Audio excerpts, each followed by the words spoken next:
हर व्यक्ति की चाहत होती है कि उसे एक अच्छा जीवन साथी मिले जो कि उसे जीवन में सहयोग करे और उनका वैवाहिक जीवन प्रेम पूर्वक चलता रहे। नमस्कार दोस्तों, स्वागत है आपका हमारे चैनल वी आर एस्ट्रोलॉजी में।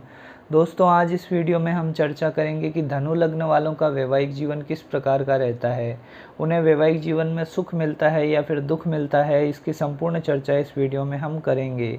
तो दोस्तों, आप ये वीडियो पूरा अवश्य देखिए, आपको जानकारी ज़रूर पसंद आएगी। साथ ही साथ अगर आप हमारे चैनल से पहली बार जुड़े हैं तो हमारे चैनल को सब्सक्राइब करना ना भूलें। अगर आपको अपनी कुंडली से संबंधित कोई प्रश्न पूछना है, कुंडली विश्लेषण करवाना है, तो हमारे नंबरों पर संपर्क करके जानकारी ले सकते हैं। दोस्तों, हमने कुछ समय पहले एक वीडियो बनाया था जिसमें बात की थी कि धनु लग्न वालों के जीवन साथी कैसे होते हैं, जिसकी हमने संपूर्ण चर्चा की थी। उस वीडियो का लिंक हम डिस्क्रिप्शन में दे देंगे, आप वो भी वीडियो ज़रूर देखिए। अब आते हैं हम हमारे विषय पर। देखिए दोस्तों, किसी भी कुंडली में वैवाहिक जीवन के बारे में जानने के लिए सबसे पहले हमें सुखद वैवाहिक जीवन के सूत्रों की चर्चा करनी होती है। जैसे कि ज्योतिष में कुछ बिंदु बताए गए हैं, उनको सबसे पहले हमें देखना होता है। अगर वो बिंदु हमारी कुंडली में घटित हो रहे हैं तो पहली नज़र में हम कह सकते हैं कि वैवाहिक जीवन सुखद रहेगा। जैसे देखिए दोस्तों कि पुरुषों की कुंडली में शुक्र का बलवान होना बेहद ज़रूरी है, क्योंकि शुक्र को देखिए भोग विलास का कारक ग्रह माना जाता है, वैवाहिक जीवन का कारक ग्रह माना जाता है। अगर किसी भी पुरुष की कुंडली में शुक्र बलवान होगा तो पहली नज़र में आप कह सकते हैं कि इनके वैवाहिक जीवन में सुख रहेगा, वैवाहिक जीवन से सुख इनको मिलेगा। इसके बाद देखिए स्त्रियों की कुंडली में गुरु और मंगल बलवान हो, क्योंकि देखिए गुरु को सबसे शुभ ग्रह माना जाता है और मंगल को भी वैवाहिक जीवन के लिए स्त्रियों की कुंडली में देखा जाता है। अगर गुरु और मंगल स्त्रियों की कुंडली में बलवान होंगे तो निश्चित तौर पर वैवाहिक जीवन अच्छा कहा जा सकता है। इसके बाद सप्तमेश बलवान हो और शुभ ग्रहों से दृष्ट हो। अब देखिए धनु लग्न है, यानी 9 नंबर से कुंडली शुरू होती है। सप्तमेश कौन होंगे, तो सप्तम भाव में 3 नंबर राशि आ रही है, यानी मिथुन राशि आ रही है। मिथुन राशि के स्वामी ग्रह बनते हैं बुध, यानी धनु लग्न में सप्तमेश बनेंगे बुध। अगर बुध बलवान होंगे और बुध पर शुभ ग्रहों की दृष्टि होगी तो निश्चित तौर पर वैवाहिक जीवन अच्छा रहेगा। इसके बाद कुंडली में कुछ भावों का विशेष अध्ययन करना होता है, जैसे कि सबसे पहले सप्तम भाव का, यानी सप्तम भाव जितना शुभ ग्रहों के प्रभाव में होगा, शुभ ग्रहों की दृष्टियां इस भाव पर होगी, उतनी संभावनाएं बढ़ जाएगी आपके सुखद वैवाहिक जीवन की। इसके बाद देखिए चतुर्थ भाव का विचार किया जाता है। चतुर्थ भाव हमारी कुंडली में सुख सुविधाओं का होता है, हमें जीवन में मिलने वाले सभी सुखों का विचार चतुर्थ भाव से किया जाता है। अगर चतुर्थ भाव बलवान होगा, इसका स्वामी बलवान होगा, तो निश्चित तौर पर आपको जीवन में सुख मिलेगा। इसके बाद देखिए पंचम भाव को भी देखा जाता है, क्योंकि पंचम भाव से हम संतान का विचार करते हैं और सुखद वैवाहिक जीवन का आधार भी एक तरह से संतान भी होती है। अगर संतान सुख अच्छा मिलेगा तो निश्चित तौर पर आप दोनों के बीच प्रेम भी अच्छा रहेगा और वैवाहिक जीवन भी अच्छा रहेगा। इसके बाद देखिए द्वादश भाव का भी विचार किया जाता है। द्वादश भाव को सैया सुख के रूप में भी देखा जाता है। अगर किसी भी वैवाहिक जीवन में सुखद वैवाहिक जीवन की कल्पना की जाए तो उसमें अच्छे शारीरिक संबंधों का होना भी ज़रूरी है, क्योंकि किसी भी जोड़े के बीच अगर शारीरिक संबंध अच्छे होंगे तो उनका वैवाहिक जीवन आमतौर पर अच्छा रहता है। इसलिए द्वादश भाव का शुभ प्रभाव में होना भी ज़रूरी है। अब देखिए, अगर इनमें से कोई भी बिंदु आपकी कुंडली में घटित हो रहा है, इसके बाद आपको सूत्रों को देखना होगा, जिनकी अब हम चर्चा करेंगे। इनमें से कोई भी सूत्र अगर आपकी कुंडली में घटित हो रहा है तो निश्चित मानिए आपका वैवाहिक जीवन बहुत ही सुखद रहेगा। सबसे पहले सूत्र की बात कर लेते हैं दोस्तों। तो देखिए, आपकी कुंडली में सप्तमेश बुध बनते हैं। अगर सप्तम भाव के मालिक बुध सप्तम भाव में ही बैठ जाएं, यानी अकेले बुध बैठे हों 3 नंबर राशि में, तो यहाँ पर बुध बलवान हो जाएंगे। यहाँ पर बुध अपनी राशि के बैठकर केंद्र में भद्र राजयोग का निर्माण करेंगे। अगर ऐसा राजयोग आपकी कुंडली में बन रहा है तो आप निश्चित तौर पर बहुत सुखद वैवाहिक जीवन का अनुभव करेंगे।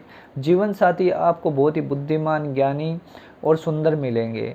जीवन साथी से आपको पूर्ण सहयोग मिलेगा। हमेशा आपके जीवन साथी आपके साथ रहेंगे, सपोर्ट करेंगे, आपको जीवन में आगे बढ़ने के लिए प्रेरित करेंगे और बहुत ही सुखद वैवाहिक जीवन आपका रहेगा। यानी सप्तम भाव में बुध का बैठना बहुत ही शुभ माना जाएगा।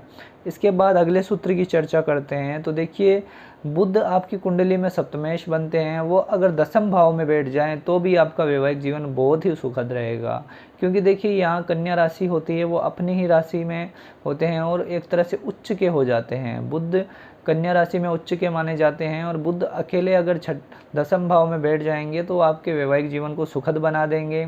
जीवन साथी आपको कर्मठ मिल सकते हैं। जीवन साथी एक बड़े पद, बड़े ओहदे पर हो सकते हैं, बड़े बिजनेसमैन भी हो सकते हैं। तो ऐसे आप देख सकते हैं।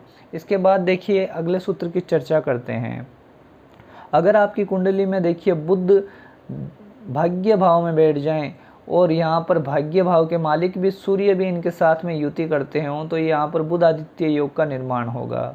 अगर ऐसी स्थिति आपकी कुंडली में हो रही है तो आपके जीवन में बहुत ही सुखद वैवाहिक जीवन आपका रहेगा, क्योंकि देखिए सप्तमेश का संबंध भाग्य से बन रहा है और भाग्य के मालिक यहीं बैठे हैं। और सूर्य बुध की युति को बुधादित्य योग के नाम से जाना जाता है। भाग्य भाव में सूर्य बुध का बुधादित्य योग बनना यानी वैवाहिक जीवन को बहुत ही सुखद बना देता है। आपको ऐसे जीवन साथी मिलेंगे जो जीवन में आपको सहयोग करेंगे, उनके द्वारा आपका भाग्योदय होगा। विवाह के बाद आप अत्यधिक उन्नति करेंगे और वैवाहिक जीवन बहुत ही सुखद रहेगा। तो ऐसी स्थिति में आप कुंडली में अगर ऐसी स्थिति घटित हो रही है तो एक अच्छे वैवाहिक जीवन की कल्पना की जा सकती है। अब बात करते हैं अगले सूत्र की। तो देखिए आपकी कुंडली में सप्तमेश बुध भाग्य भाव में बैठ जाएं और भाग्य भाव के मालिक सूर्य सप्तम भाव में बैठ जाएं तो वो भी बहुत अच्छी स्थिति है। यानी ये दोनों भाव के मालिक अगर राशि परिवर्तन कर लें तो ये बहुत अच्छा योग बन जाएगा। ऐसे में सप्तम का संबंध भाग्य से बन रहा है और भाग्य का संबंध सप्तम से बन रहा है। ऐसे में व्यक्ति का वैवाहिक जीवन बहुत अच्छा रहता है, सुखद वैवाहिक जीवन रहता है। विवाह के बाद भाग्योदय तेजी से होता है और व्यक्ति दूर देशों की यात्राएं भी करता है, व्यापार भी करता है, यानी चारों ओर से तरक्की ऐसा व्यक्ति करता है। देखिए अगर आपकी कुंडली में सप्तमेश बुध और भाग्येश सूर्य की युति आपके पंचम भाव में हो जाए, यानी यहाँ पर देखिए सूर्य उच्च राशि के हो जाएंगे और बुध मित्र राशि में हो जाएंगे। ऐसी स्थिति में यहाँ पर बुध आदित्य योग बनता हो तो आपका वैवाहिक जीवन बहुत सुखद रहता है, क्योंकि देखिए यहाँ पर सप्तमेश और भाग्येश का संबंध सीधे पंचम भाव से हो रहा है, लक्ष्मी भाव से हो रहा है केंद्र का संबंध। तो निश्चित तौर पर वैवाहिक जीवन बहुत सुखद रहेगा। इसके अलावा अगर आप प्रेम संबंधों में जाना चाहते हैं, प्रेम विवाह करना चाहते हैं उसके लिए भी ये बहुत अच्छा योग है। ऐसे में आप प्रेम विवाह की ओर भी अग्रसर हो सकते हैं। आपके दोनों के बीच बहुत प्रेम देखा जाएगा, दोनों एक दूसरे के प्रति पूर्ण रूप से समर्पित रहेंगे, तो ये बहुत अच्छा योग है। इसके बाद देखिए आपकी कुंडली में सप्तमेश बुध और भाग्येश सूर्य इन दोनों की युति अगर दसम भाव में हो जाए, यानी सूर्य बुध का बुधादित्य योग दसम भाव में बनता हो तो निश्चित तौर पर वैवाहिक जीवन बहुत सुखद रहेगा। क्योंकि देखिए सप्तम से चतुर्थ होता है दसम भाव, यानी सप्तम से हम गिनेंगे चतुर्थ भाव होता है दसम भाव, यानी सुख स्थान होता है, विवाह से सुख का स्थान होता है। तो निश्चित तौर पर आपको विवाह से बहुत सुख मिलेगा। बुध आदित्य योग यहाँ बनता हो तो निश्चित तौर पर वैवाहिक जीवन बहुत सुखद रहेगा। अब देखिए आपकी कुंडली में अगर सप्तमेश बुध एकादश भाव में चले जाएं और एकादश भाव के मालिक शुक्र भी यहाँ बैठे हों तो यहाँ शुक्र बुध की युति यहाँ पर लक्ष्मी नारायण योग का निर्माण करेगी। ये बहुत अच्छी स्थिति है, क्योंकि देखिए एकादश भाव को इच्छा पूर्ति का भाव भी माना जाता है। यहाँ सप्तमेश आएंगे और एकादश भाव के मालिक भी यहीं बैठे होंगे तो आपकी इच्छाओं की पूर्ति निश्चित तौर पर होगी और लक्ष्मी नारायण योग के परिणाम स्वरूप आपको बहुत अच्छे जीवन साथी मिलेंगे, सुंदर होंगे, सुशील होंगे, बहुत ही बुद्धिमान होंगे, धनवान होंगे और वो आपकी सारी इच्छाओं की पूर्ति करेंगे। तो निश्चित मानिए ये योग बहुत ही अच्छा माना जाएगा सुखद वैवाहिक जीवन के लिए। और आपके दोनों के बीच में प्रेम भी खूब रहेगा, क्योंकि इन दोनों की दृष्टि पंचम भाव पर रहेगी, जो आप दोनों के बीच आपसी लगाव को हमेशा बनाए रखेगा और जीवन साथी के प्रति आप समर्पित रहेंगे। तो बहुत ही अच्छी स्थिति है अगर एकादश भाव में ये योग बन रहा है तो। इसके बाद चर्चा करते हैं अगली स्थिति की। तो देखिए अगर सप्तमेश बुध लग्न में आ जाएं और लग्नेश गुरु भी यहीं बैठे हों तो इन दोनों की युति आपके वैवाहिक जीवन को बहुत सुखद बना सकती है। क्योंकि देखिए गुरु यहाँ पर अपनी राशि के होंगे तो हंस राजयोग का निर्माण करेंगे, बहुत ही शुभ स्थिति है। गुरु अगर लग्न में हो तो बहुत बली हो जाते हैं और वो अपनी ही राशि के हो तो अत्यधिक बलवान हो जाते हैं, जहाँ पर उन्हें सप्तमेश का भी सहयोग मिलेगा और इन दोनों की युति आपके सप्तम भाव को बहुत सुखद बना देगी। आपको बहुत अच्छे जीवन साथी मिलेंगे, धार्मिक होंगे, आध्यात्मिक होंगे, उनका रुझान सामाजिक सेवाओं के प्रति भी रहेगा। वो आपके परिवार का पूर्ण रूप से सहयोग करेंगे, परिवार की हमेशा देखभाल करने वाले होंगे, आपके प्रति पूर्ण रूप से समर्पित रहेंगे और हमेशा आप दोनों के बीच में प्रेम संबंध अच्छे बने रहेंगे। तो सुखद वैवाहिक जीवन के लिए गुरु बुध की युति लग्न में होना बहुत ही शुभ माना जाएगा। इसके बाद देखिए चर्चा करते हैं अगली स्थिति की। तो अगर आपकी कुंडली में सप्तमेश बुध और लग्नेश गुरु इन दोनों की युति अगर दसम भाव में हो जाए तो ये भी बहुत अच्छी स्थिति है, क्योंकि देखिए गुरु बनते हैं लग्नेश और बुध बनते हैं सप्तमेश। अगर वो दोनों इस भाव में आ जाएंगे तो यहाँ पर बुध तो उच्च राशि के हो जाएंगे और गुरु भी दसम भाव में शुभ माने जाएंगे। इन दोनों की युति यहाँ होगी तो निश्चित मानिए आपका वैवाहिक जीवन बहुत सुखद रहेगा, आपको जीवन साथी से पूर्ण रूप से सहयोग मिलेगा और आपके बीच हमेशा प्रेम और लगाव बना रहेगा। इसके बाद चर्चा कर लेते हैं अगली स्थिति की। तो देखिए लग्नेश गुरु और सप्तमेश बुध की युति सप्तम भाव में ही हो जाए तो ये बहुत अच्छी स्थिति है, क्योंकि देखिए यहाँ पर लग्नेश खुद आ गए हैं सप्तम भाव में और सप्तमेश सप्तम भाव में बैठे ही हैं। तो यहाँ पर भद्र राजयोग का निर्माण होगा। दूसरी बात, गुरु भी पूर्ण रूप से सहयोग करेंगे।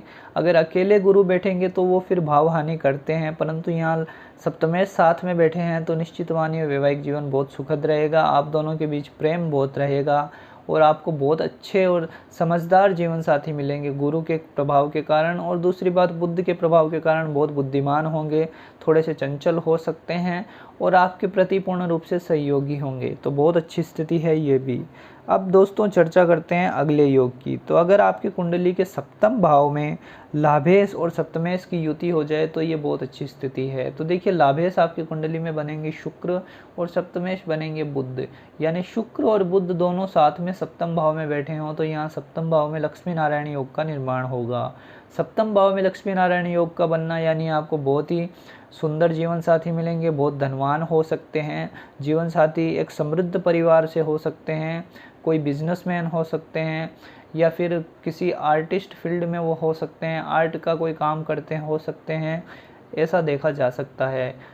यानी ये युति अगर सप्तम भाव में बनती है तो आपको निश्चित तौर पर समृद्ध जीवन साथी मिलेंगे और उनके साथ आपका वैवाहिक जीवन बहुत सुखद रहेगा।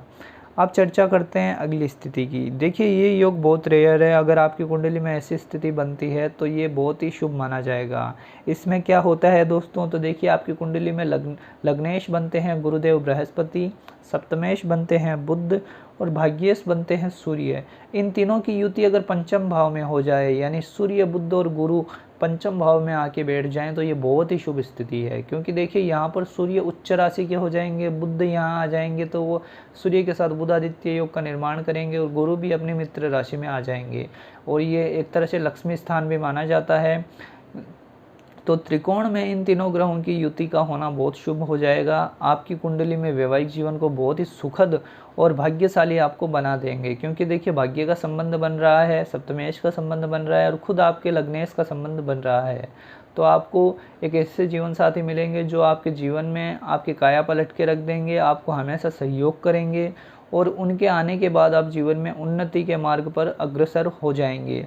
ऐसी स्थिति में दोस्तों कई बार प्रेम संबंधों के भी योग देखे जा सकते हैं, क्योंकि यहाँ पर पंचमेश का संबंध सप्तमेश का संबंध पंचम भाव से बन रहा है, लग्नेश का संबंध पंचम से और भाग्येश का संबंध पंचम से।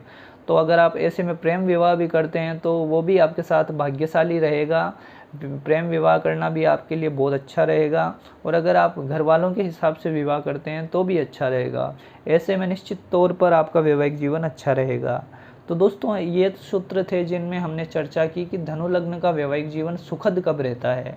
अब हमें दोनों पक्षों को देखना होगा, तो नकारात्मक सूत्रों की भी हमें चर्चा करनी जरूरी है कि ऐसे कौन से सूत्र होते हैं जो बताते हैं कि धनु लग्न वालों का वैवाहिक जीवन खराब हो सकता है, विवाह में देरी हो सकती है या विवाह में टकराव की स्थिति उत्पन्न हो सकती है, तो उनकी चर्चा करनी भी जरूरी है। सबसे पहले देखिए आपकी कुंडली में सप्तमेश अगर कमज़ोर हो जाते हैं तो वो विवाह को वैसे ही खराब कर देते हैं। जैसे देखिए सप्तमेश अगर आपकी कुंडली में नीच राशि के हो जाएं तो नीच के कहाँ होंगे, मीन राशि में होंगे। अगर चतुर्थ भाव में बुध बैठे हों, अगर पापी ग्रहों का प्रभाव इन पर पड़ता हो, जैसे कि बुध पर शनि, राहु, मंगल आदि ग्रहों का ज़्यादा पापी प्रभाव पड़ रहा हो यहाँ देखिए जैसे राहु साथ में बैठे हैं तो ये जड़त्व दोष में आ जाएंगे बुध, और वैसे भी नीच राशि के हो रहे हैं तो ये आपके वैवाहिक जीवन को खराब कर सकते हैं। तो सप्तमेश की स्थिति का ध्यान में रखना बेहद ज़रूरी है। अगर आपकी कुंडली में बुध कमज़ोर हो रहे हैं, नीच राशि के हो रहे हैं, मृत अवस्था के बैठे हैं या पापी ग्रहों के प्रभाव में हैं तो ये आपके विवाह में देरी कर सकते हैं, वैवाहिक सुख में कमी कर सकते हैं और कई बार टकराव बहुत अधिक हो सकता है। तो आपको बुध के उपाय करने बहुत ज़रूरी है, कुंडली मिलान करना बेहद ज़रूरी है। इसके बाद देखिए अगले सूत्र की चर्चा करते हैं। तो अगर आपके सप्तम भाव में पापी ग्रहों का प्रभाव अत्यधिक हो जाए तो ये वैवाहिक जीवन के लिए बहुत ही खराब हो जाता है। जैसे कि देखिए अगर आपकी कुंडली में सप्तम भाव में शनि, राहु, मंगल ज़्यादा पापी ग्रह आकर बैठ जाएं या इन ग्रहों की दृष्टियां साथ में पड़ रही हो सप्तम भाव पे, साथ में सप्तमेश बुध भी कमज़ोर या नीच राशि के हो जाएं तो ये आपके विवाह को ख़राब कर देंगे। इसके अलावा अगर सप्तम भाव में गुरु चांडाल दोष बनता हो या फिर श्रापित दोष बनता हो, जैसे कि शनि राहु साथ में बैठे हों, मंगल राहु यहाँ अंगारक दोष बनाते हों, तो ऐसे में आपके वैवाहिक जीवन को ये ख़राब कर देते हैं, विवाह में दूरियां आ जाती है और कई बार डिवोर्स तक की भी नौबत आ जाती है। तो इनके लिए आपको कुंडली का अध्ययन करना बेहद ज़रूरी है। कुंडली विश्लेषण आप करवा लीजिए। अगर आपकी कुंडली में ऐसी स्थिति हो रही है तो निश्चित तौर पर समय रहते उनके उपाय करने ज़रूरी है, अन्यथा आपके लिए फिर वैवाहिक जीवन खराब हो सकता है। देखिए आपकी कुंडली में सप्तम भाव अगर पाप कर्तरी दोष में आ जाए तो भी ये विवाह को खराब कर देता है। जैसे पीछे के घर में पापी ग्रह बैठ जाएं और आगे के घर में भी पापी ग्रह बैठ जाएं तो ये सप्तम भाव को काटने का काम करते हैं, जिसके फलस्वरूप आपके विवाह को ये खराब कर देते हैं। तो आपकी कुंडली में अगर सप्तम भाव पाप कर्तरी दोष में आ रहा है तो ये विवाह में पहले तो दूरियां लाएगा और वैवाहिक जीवन बहुत खराब कर देता है। इसके बाद अगर आपकी कुंडली के सप्तमेश जैसे बुध यहाँ सप्तमेश बनते हैं, वो अगर अपने से द्वादश यानी छठे भाव में जाकर बैठ जाएं तो ये विवाह को ख़राब करते हैं। ऐसे में कई बार तो विवाह होने में ही बहुत विलंब हो जाता है और अगर विवाह हो भी जाए तो विवाह में फिर दूरियां आ जाती है, जीवन साथी के साथ बनती नहीं हैं और उनके साथ वैचारिक मतभेद हमेशा चलते रहते हैं। और अगर सप्तम भाव भी पाप कर्तरी दोष में हो और पापी ग्रहों के प्रभाव में हो, बुध भी यहाँ बैठे हों, तो ये फिर विवाह में इतनी दूरियां ला देता है कि सेपरेशन तक की नौबत आ जाती है। तो इन सूत्रों का भी आपको विचार कर लेना चाहिए है। अगर आपकी कुंडली में ऐसा कोई भी दोष उत्पन्न हो रहा है तो समय रहते आप उनके उपाय करवा लीजिए, अन्यथा आपका वैवाहिक जीवन खराब हो सकता है। अगर दोस्तों आप हमसे अपनी कुंडली का विश्लेषण करवाना चाहते हैं, कुंडली के बारे में कोई भी जानकारी प्राप्त करना चाहते हैं, तो हमारे नंबरों पर संपर्क करके आप अपॉइंटमेंट ले सकते हैं। आपको निश्चित तौर पर सटीक और सही जानकारी दी जाएगी। तो दोस्तों इस तरह से आप देख सकते हैं कि धनु लग्न वालों का वैवाहिक जीवन किस प्रकार का रहता है, सुखद वैवाहिक जीवन के कौन से सूत्र होते हैं और विवाह में टकराव के कौन से सूत्र होते हैं, दोनों पर ही आप विचार कर सकते हैं। तो अगर आपको ये जानकारी पसंद आई हो तो इस वीडियो को लाइक करना ना भूलें। हमारे चैनल से अगर आप पहली बार जुड़े हैं तो प्लीज़ चैनल को सब्सक्राइब कीजिए। वीडियो देखने के लिए आपका बहुत बहुत धन्यवाद।